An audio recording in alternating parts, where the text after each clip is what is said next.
hello.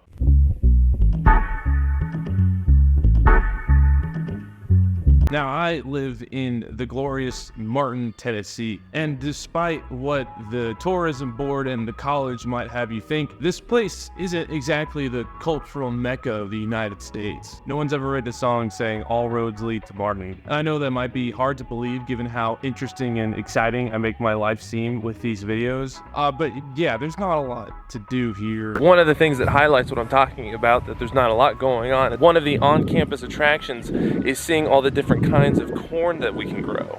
We got P1718 AML, P1608, and obviously no cornfield would be complete without a classic CP5550. You gotta have that one. While there wasn't a lot to do here to begin with, I find myself not even taking advantage of those things that there are to do here. And when people ask me what I do in my free time for fun, because I'm too embarrassed to tell them I make YouTube videos, I knock it down from doing 4 things to 3. Those 3 things, of course, being going to the store to buy groceries, doing work, and going to the gym.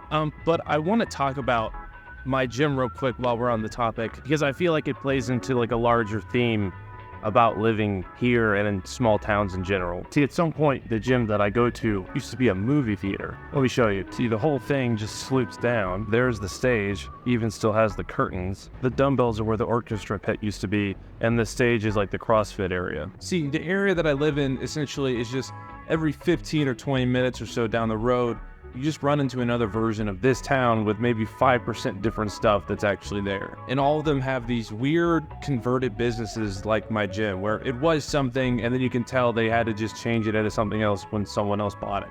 And some, like my gym, are a little bit more established and well put together, while others, not so much. In fact, I would say at least half of the businesses in this town and the towns surrounding it are just things that people put up in their houses and called it a day. I didn't even put up a sign. Some notable examples here being Juju's Boutique, The Grooming Post, and my personal favorite, Uber Up and Down, which is labeled as a toy store for some reason. Weird businesses aside, it just kind of shows that nothing new really happens here. Like, what would even drive someone to have a business here if they knew they would have to run out of their house and it'd be questionably profitable? That is, if they didn't just lose money the entire time. I've only lived here a year, and I've seen one place go from a smoothie shop to a hair salon, and currently it's now a jewelry store. We'll see how long that one lasts. And I don't think third time's a charm is gonna work on this one. I'm assuming most people just settled here because of family, or it was easy and they grew up nearby, and that they're just content making a